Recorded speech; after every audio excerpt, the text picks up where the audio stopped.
Misi menyelamatkan Jakarta agar tak tenggelam. Oke.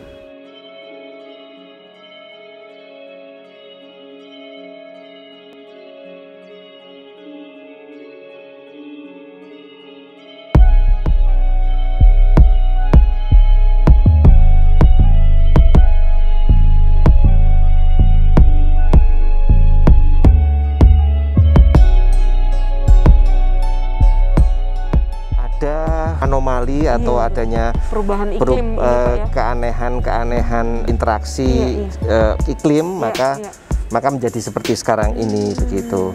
Karena ya Indonesia itu kan terletak di antara dua samudra, Samudra Pasifik dan Samudra Hindia. Kemudian terletak di antara dua benua, Mbak. Benua menyebabkan kemudian iklim Indonesia itu menjadi cukup unik.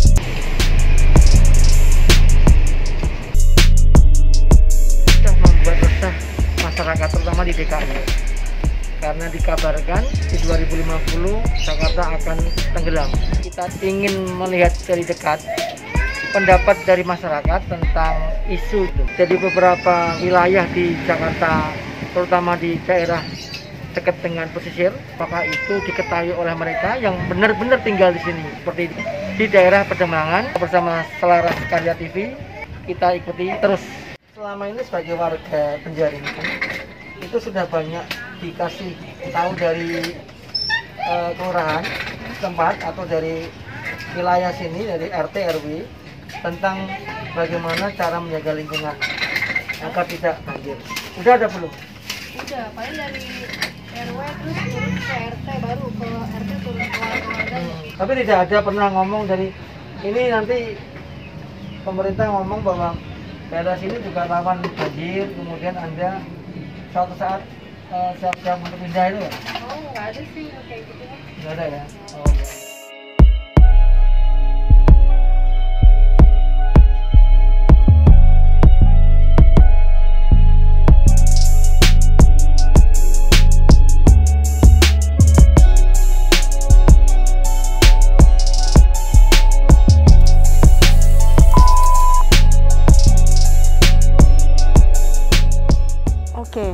Ibu kota Jakarta yang dengan segala kecanggihannya dan dengan pembangunan yang sangat pesat ternyata masih menimbulkan banyak permasalahan yang pelik.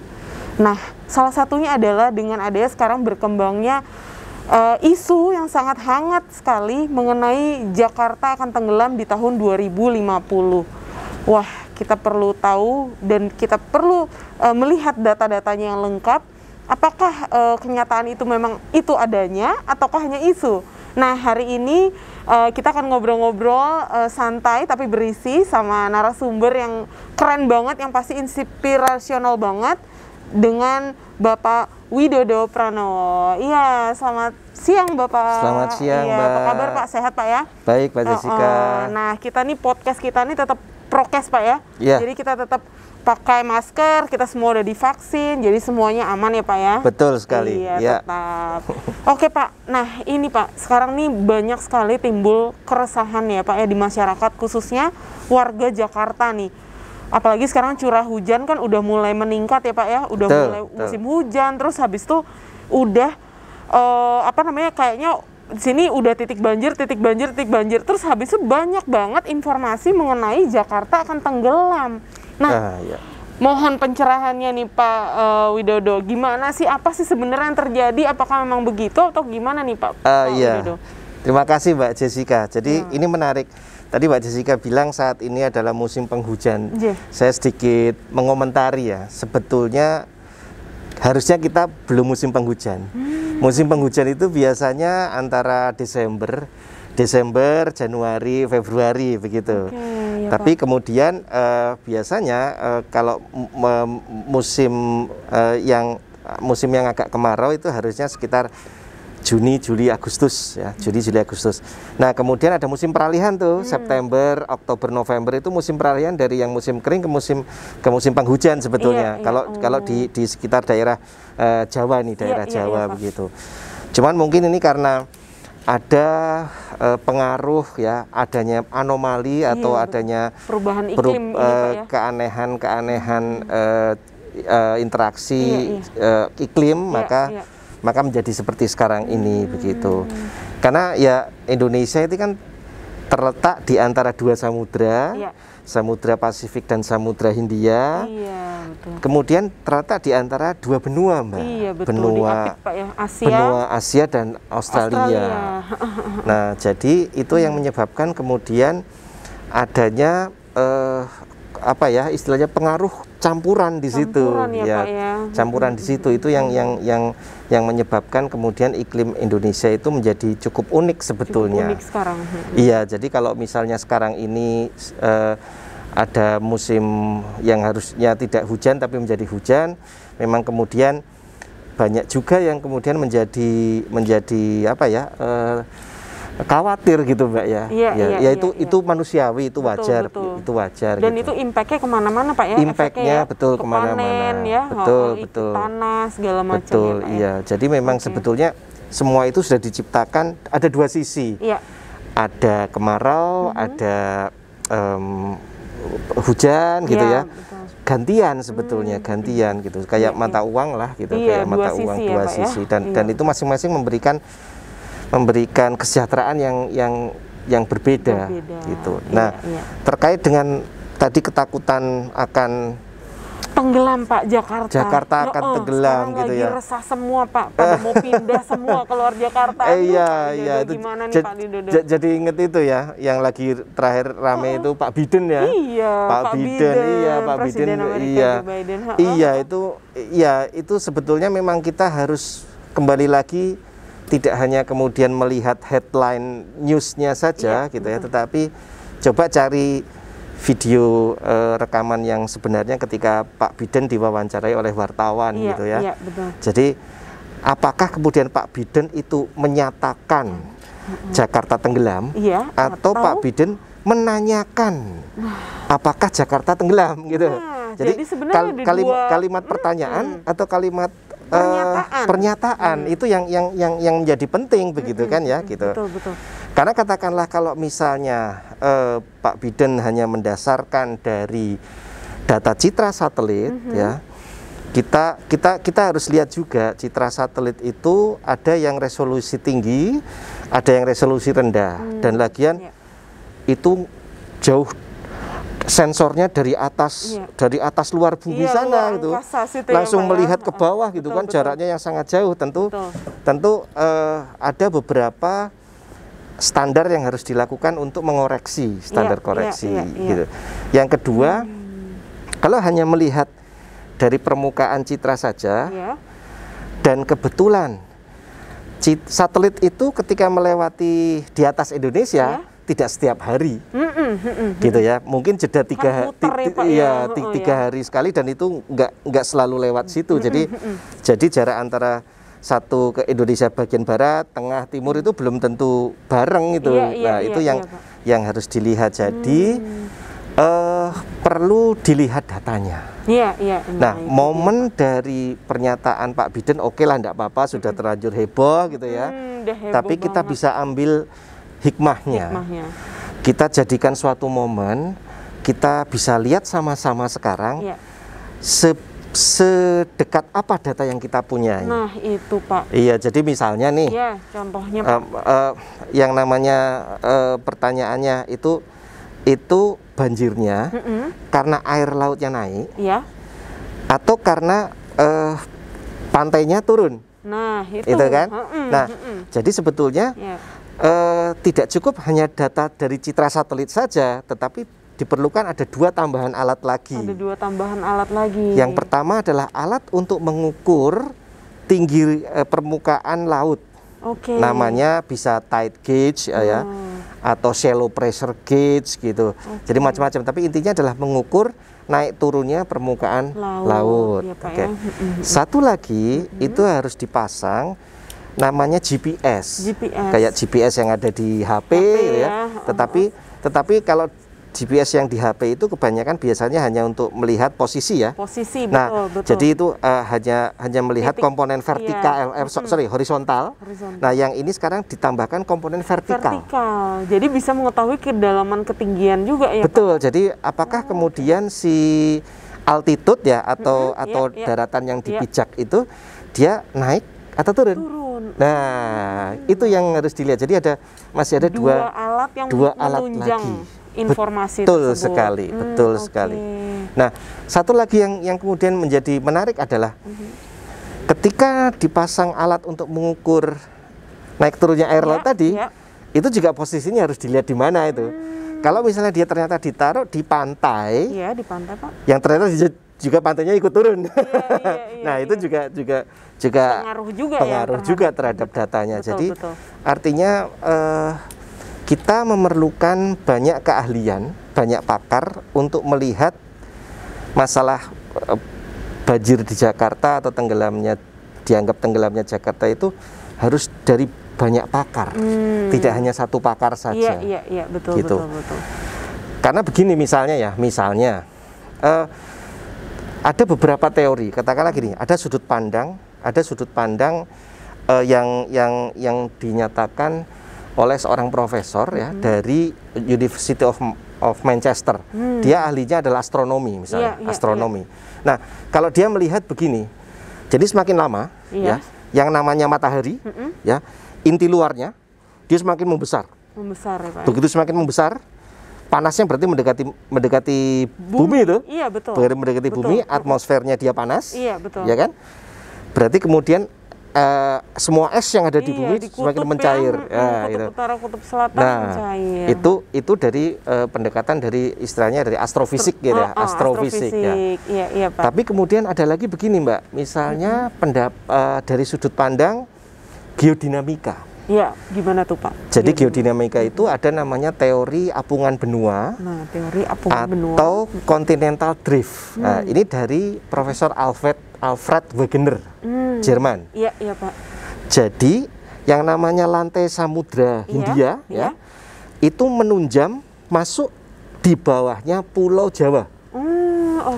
Nah, ini berlangsung terus dan sangat pelan. Nah, jadi ibaratnya begitu ada yang masuk, jadi yang selatan itu kedongkrak ke atas, yang pantai selatan Jawa agak dongkrak ke atas, berarti yang di utara agak ini. Nah, betul. Ada kemiringan. Ada kemiringan. Nah, itu dari sisi geodinamika gitu ya.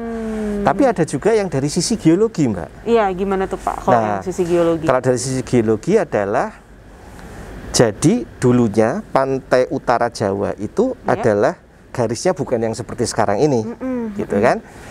Kemudian terjadi sedimentasi yang banyak, gitu ya, sehingga kemudian membentuk daratan menjadi sekarang ini. Nah, sedimennya yang tertumpuk-tumpuk itu masih muda, gitu, sehingga kalau kemudian dengan semakin seiring dengan pembangunan banyaknya penduduk ditambahi gedung, jadi ambles ya Pak ya. Nah, karena amblesnya itulah gitu, kemudian airnya jadi lebih menggenang lebih menggenang, lebih tinggi. Jadi ada banyak sekali madhab, banyak sekali sudut pandang teori begitu ya.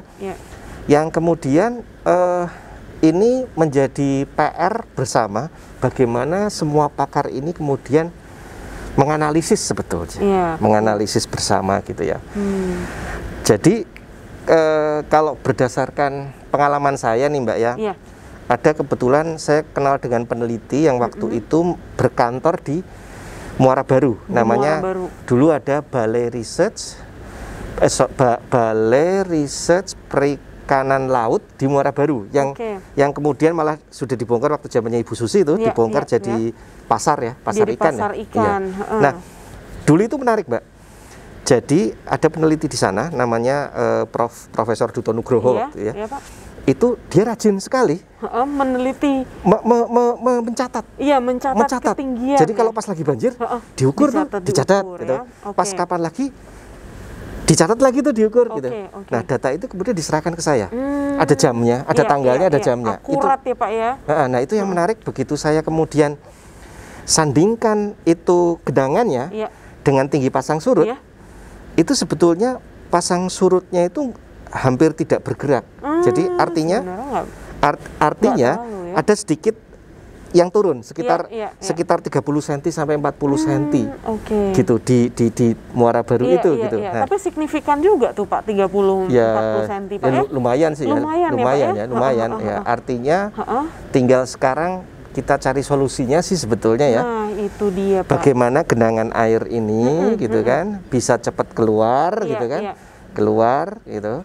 Karena katakanlah kalau misalnya ketika di laut tinggi muka lautnya lebih tinggi daripada yang ada di muara atau di sungai, otomatis kan airnya nggak bisa, nggak bisa keluar nih. Ya, Pak ya, betul. Jadi tentunya misalnya menggunakan pompa gitu ya. Nah harus ada itu Pak ya berarti sistemnya ya. Betul. Dan nanti pantainya itu misalnya mungkin harus ditanggul kali gitu ya. Mungkin harus ditanggul. Ada beberapa tempat juga yang udah ditanggul Pak ya di Jakarta Utara. Di Jakarta Utara. Tapi itu juga nanti saya belum pernah melihat secara ini ya. Tanggulnya seperti apa? Tapi memang menarik kalau bicara tanggul. Saya sebetulnya bisa juga cerita seperti tanggul yang ada di Bremerhaven sebetulnya. Saya dulu pernah tinggal di Bremerhaven di Jerman itu. Nah, itu menarik, Mbak. Jadi hampir setahun sekali, ya. Ketika kemudian ada angin dari utara, ditambahkan pasang surut yang tinggi, itu yang namanya storm surge namanya. Jadi air masuk ke darat. Air masuk ke darat. Nah, itu yang menarik adalah kemudian dibikin tanggul, Pak. Dibikin tanggul pantai. Tanggul pantai ya, bukan di laut ya. Iya, tanggul di pantai. Tanggul di pantai. Kemudian menangkalnya gimana tuh Pak? Pelabuhan di dalam pelabuhannya juga di cover juga ya, dibentengin gitu ya, Pak ya. Ada pintu yang diatur supaya air tetap di pelabuhan ya, jadi tidak mengganggu. Jadi nanti kalau misalnya kapal mau masuk ke pelabuhan, nanti ada pengaturan air supaya dia bisa masuk gitu kan. Nah, kemudian yang bagus di sana adalah sistem peringatan dininya. Nah, itu ya Pak ya, penting ya Pak ya. Jadi katakanlah gini. Nah, jadi kayak restoran-restoran tuh yang nanti biasanya mesti tenggelam itu, itu malah kemudian dijadikan wisata. Jadikan wisata. Pak, ya? Jadi gini misalnya, besok kira-kira mau ada storm surge, maka kalau yang ingin menyaksikan momen-momen itu ya, silakan masuk ke dalam restoran kami gitu ya, dibuka, masuknya jam sekian, habis itu dalam ditutup, rapat, karena memang pintunya dia dikasih karet anti air ya, kayak di kapal jendela gitu, juga ya? Gitu. Nah, nanti ketika air datang benar masuk gitu, nanti akan menutupi melebihi pintu dan mereka masih di dalam tuh. Mereka masih di dalam sambil makan malam gitu kan, melihat air masuk gitu. Dan kebetulan lab saya itu di Alfred Wegener Institute ya, itu juga di daerah parkirannya juga tenggelam itu. Jadi udah dikasih warning, besok pokoknya maksimum hanya sampai jam 12. Nah, selain itu silakan pulang karena nanti nggak bisa pulang. Iya, betul. Karena semuanya terendam. Gitu. Terendam. Itu ternyata ada sisi lain dari duka, ternyata ada hikmahnya di situ ya. Betul. Yang insight-nya lain lagi, solusi pariwisata sendiri dari negara itu. Dan itu cukup tinggi loh, Mbak. Bisa sampai 3 meteran itu. Ya ampun. Jadi itu karena itu kebetulan Bremerhaven itu langsung menghadap ke North Sea, Laut Utara. Wah. Nah, cuman memang satu lagi, Mbak. Tanggul pantainya harus betul-betul kuat. Harus benar-benar kuat ya Pak ya. Jadi harus di dalamnya itu ya. Betul. Jadi nggak cuman katakanlah besi atau semen tegak lurus gitu terhadap dasar pantai, enggak. Tapi justru harus apa istilahnya ya? Merekonstruksi seperti alam. Alam seperti apa pantai itu? Seperti ini kan ya. Pak. Ada miring ya. Jadi nggak begini. Karena tenaganya terlalu besar. Betul. Nanti dia ini ya terlalu ambruk malah. Bisa ambruk. Jadi harus slow miring. Jadi kalau ada gelombang, dia dia akan jadi ilmu yang benar-benar di alam yang dipraktekkan langsung. Jadi harus betul sekali harus merekonstruksi alam. Kita harus belajar dari alam. Iya betul, luar biasa Pak. Apalagi sekarang nih ya Pak, ini kan Jakarta kan memang akan pindah nih Pak, ibu kota lagi dipersiapkan kan, seperti sudah kita ketahui bersama ya Pak ya. Apakah ada sambungannya nggak sih Pak dengan isu ini gitu? Akhirnya pindah tuh ibu kota kita gitu Pak. Salah satunya gitu ya. Iya. Saya tidak tahu persis sebetulnya ya permasalahan yang akan dipindahkan itu karena apa begitu ya. Tetapi begini, memang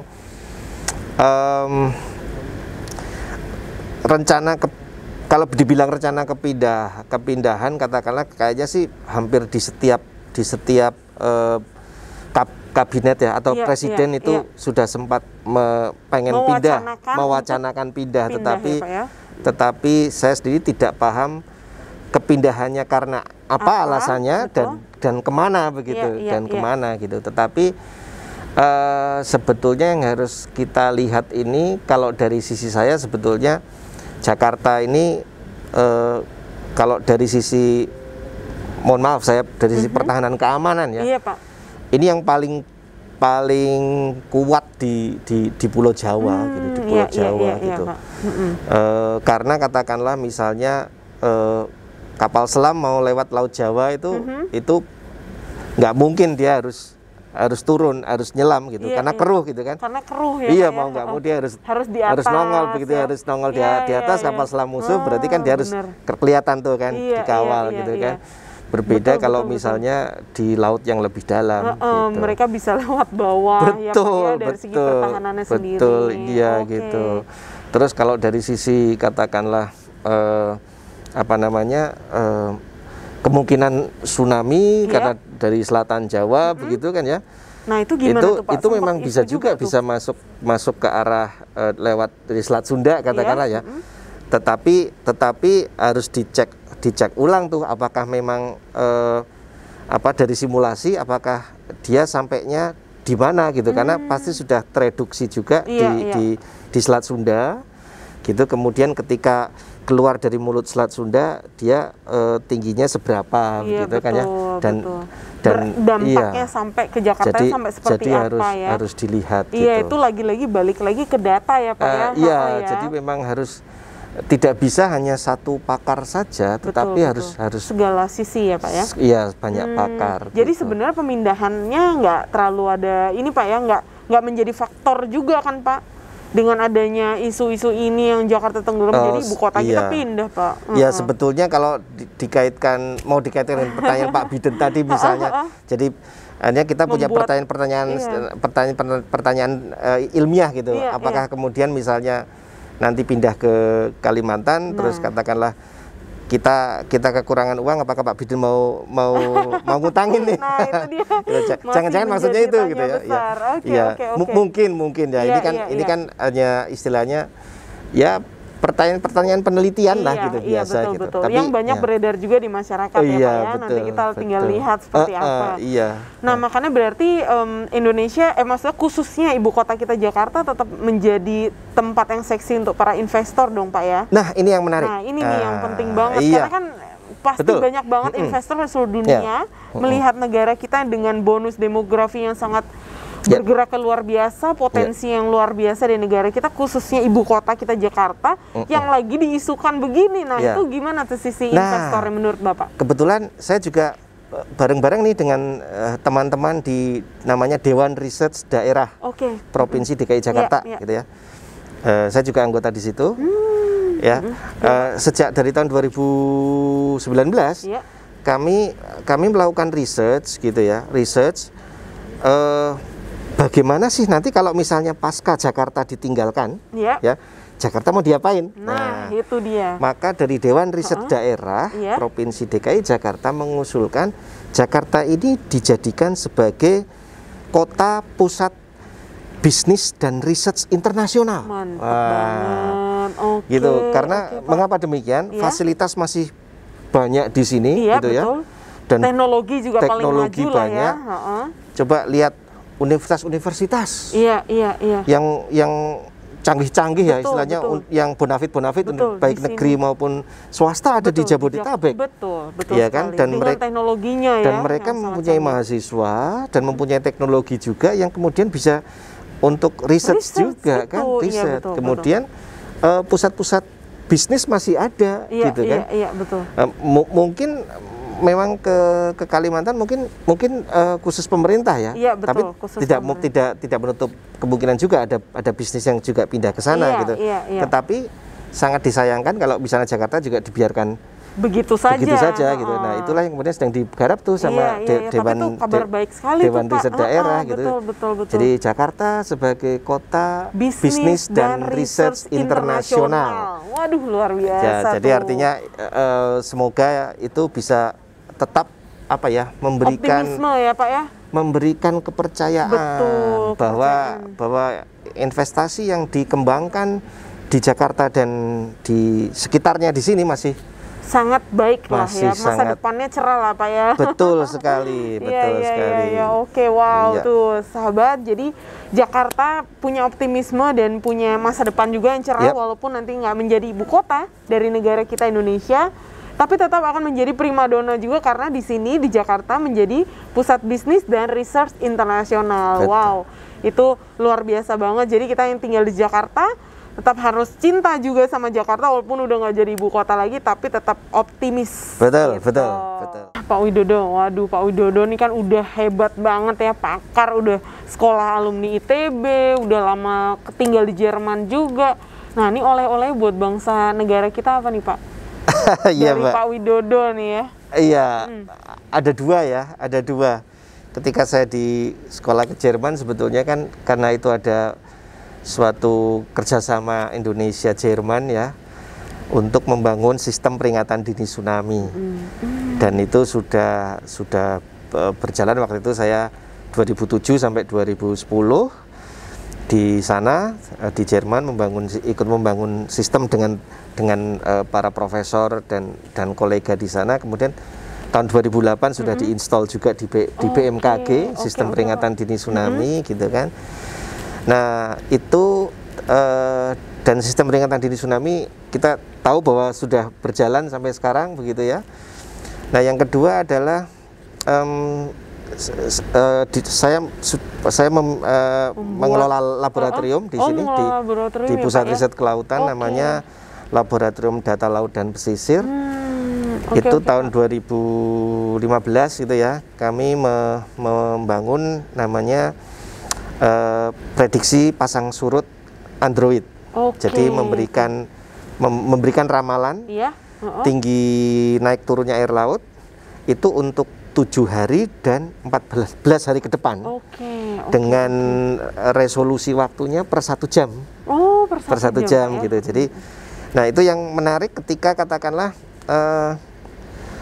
dulu pernah waktu pada saat ada kejadian hujan tinggi, curah hujan tinggi begitu ya di daerah sini Ancol, kemudian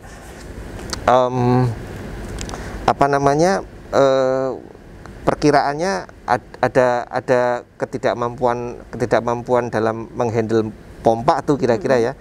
Nah, itu kemudian kita berikan informasi pada teman-teman, ini sebelum jam 12 lebih baik kita pulang begitu. Karena kemungkinan di sini malah akan tergenang. Berdasarkan apa? Berdasarkan dari melihat curah hujan yang semakin tinggi dan kita melihat dari prediksi pasang surut Android itu bahwa air pasang akan terjadi pas siang hari itu. Jadi kalau misalnya air lautnya mukanya lebih tinggi di laut daripada yang di darat, sungai katakanlah, berarti kan kalau ada air hujan yang banyak, kemungkinannya dia tidak akan tergelontor keluar laut tuh.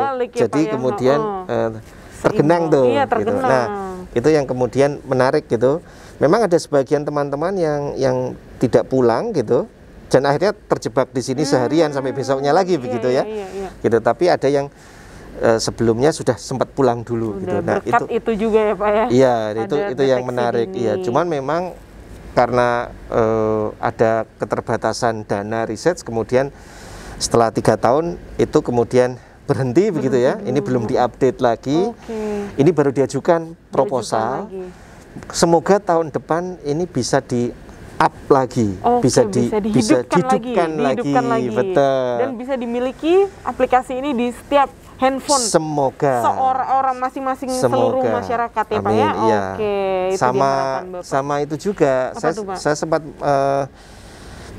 sempat ikut berdiskusi juga dengan timnya Pak Wagub ya, Riza Patria, karena Pak Wagub juga ingin membangun sistem peringatan dini banjir juga tuh.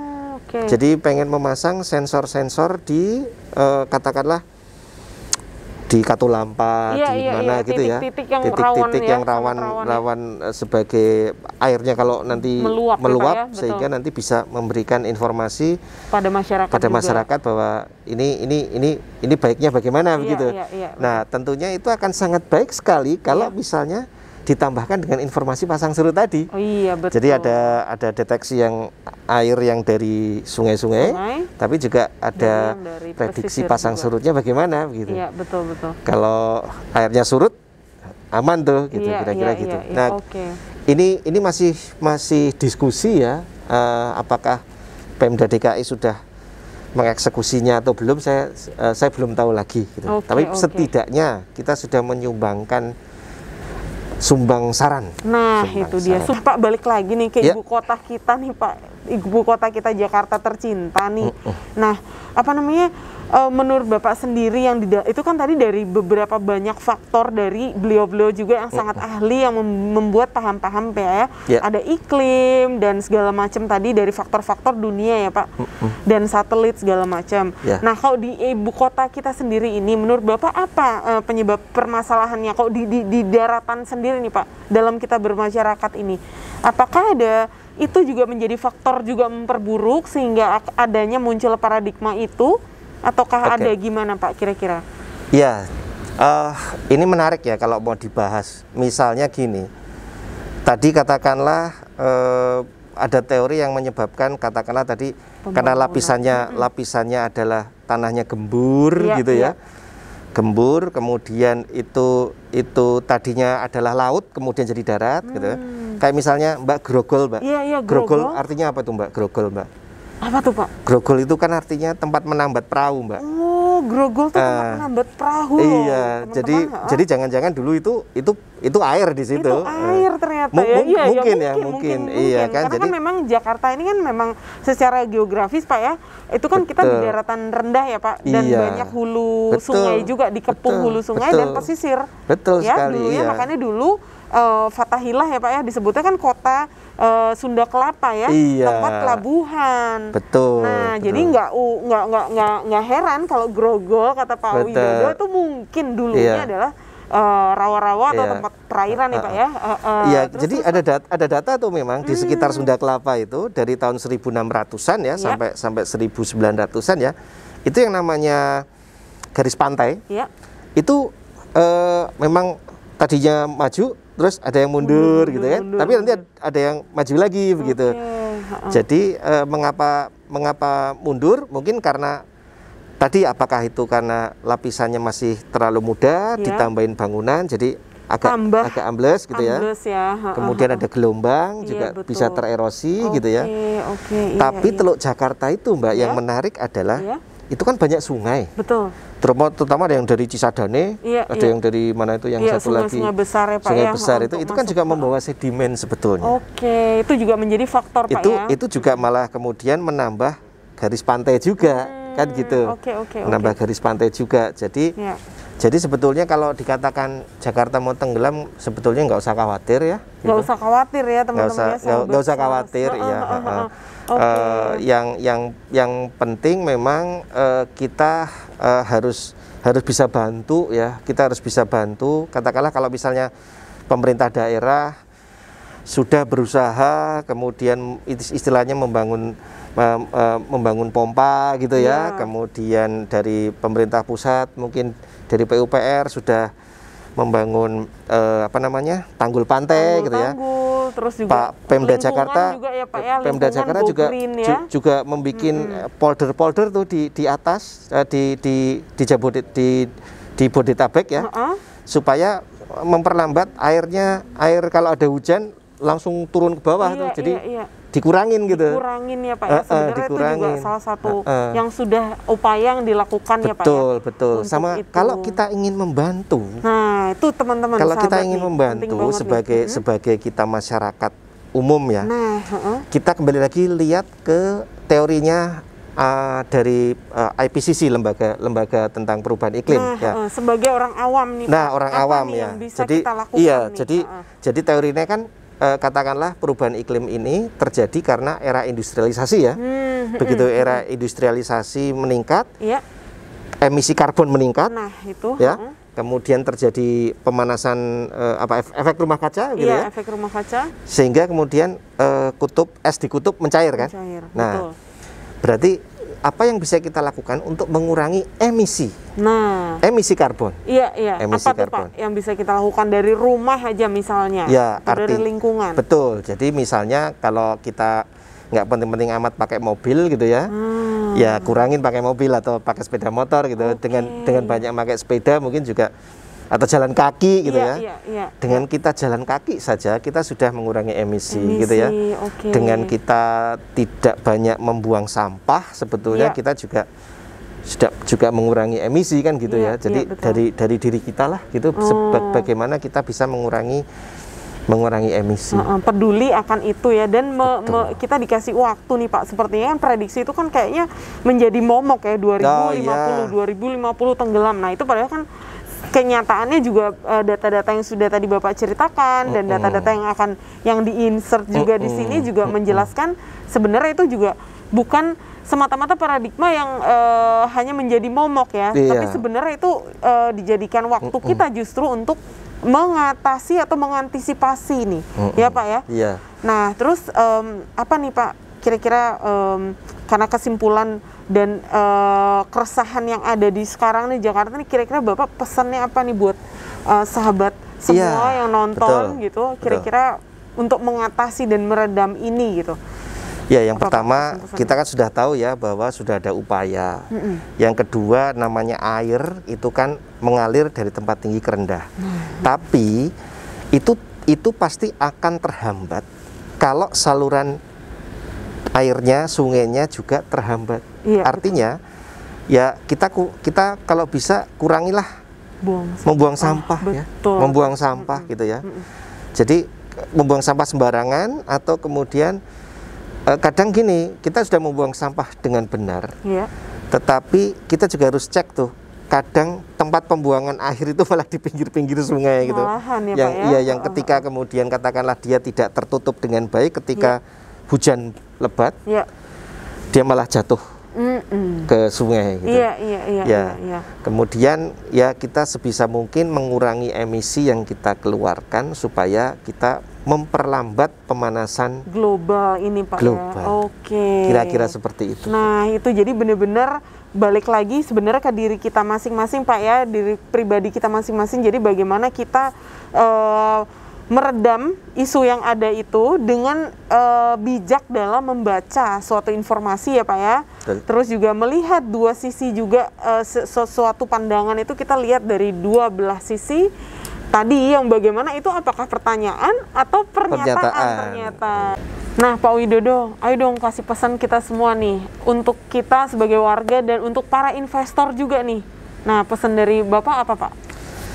Ya, kalau pesan saya buat warga, buat investor, tidak usah resah kalau misalnya ada isu Jakarta tenggelam sampai Monas gitu ya. Wah, itu kok terlalu mengada-ada begitu ya. Ya Pak. Betul gitu. Kalau misalnya masalah banjir, air menggenang ya itu wajar ya, wajar, artinya memang kita harus juga membantu sama pemerintah pusat, pemerintah daerah yang sudah bersusah payah membuat tanggul pantai, kemudian membersihkan gorong-gorong dan lain sebagainya supaya airnya lancar gitu ya.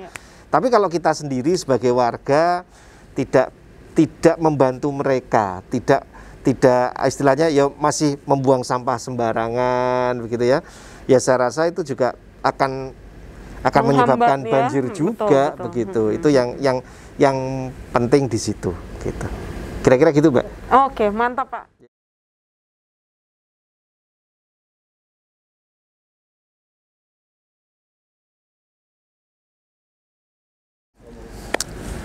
Nah, terakhir ya. Jadi, kalau ada isu tahun 2050 Jakarta mau tenggelam, nggak usah direken. Nah, apa nggak usah direken? Nggak usah digubris. Oke? Oke, terima kasih.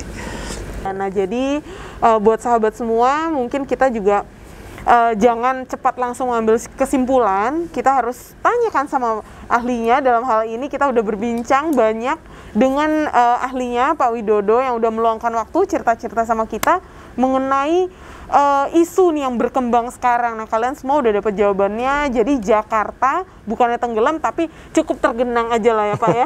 Cukuplah tergenang. Tapi kan udah banyak solusi-solusi dan itu nggak bisa hanya pemerintah aja. Harus kita bersama ya Pak ya. Betul sekali. Harus semuanya masyarakat. Jadi kita tetap harus optimis ya Pak ya. Tetap semakin ke depan kita nggak bisa pungkiri dengan adanya perubahan iklim, perubahan dunia ini mau seperti apa, kita nggak bisa prediksi yang akurat. Yang pasti kita balik ke diri kita masing-masing Pak ya, untuk hidup sehat, hidup bersih, lingkungan. Jadi semuanya berkesinambungan untuk menekan isu Jakarta tenggelam 2050. Aduh, cuman tergenang kok ya Pak ya. Oke deh. Thank you sahabat Selaras TV yang sudah menyaksikan kami. Semoga dapat menginspirasi dan membuat semuanya lebih tenang. Jadi bijaklah membaca data, mendengarkan sosok-sosok inspirasi seperti Pak Widodo, dan tetap semangat, sehat selalu. Salam. Salam. Selaras TV, selebaran aspirasi.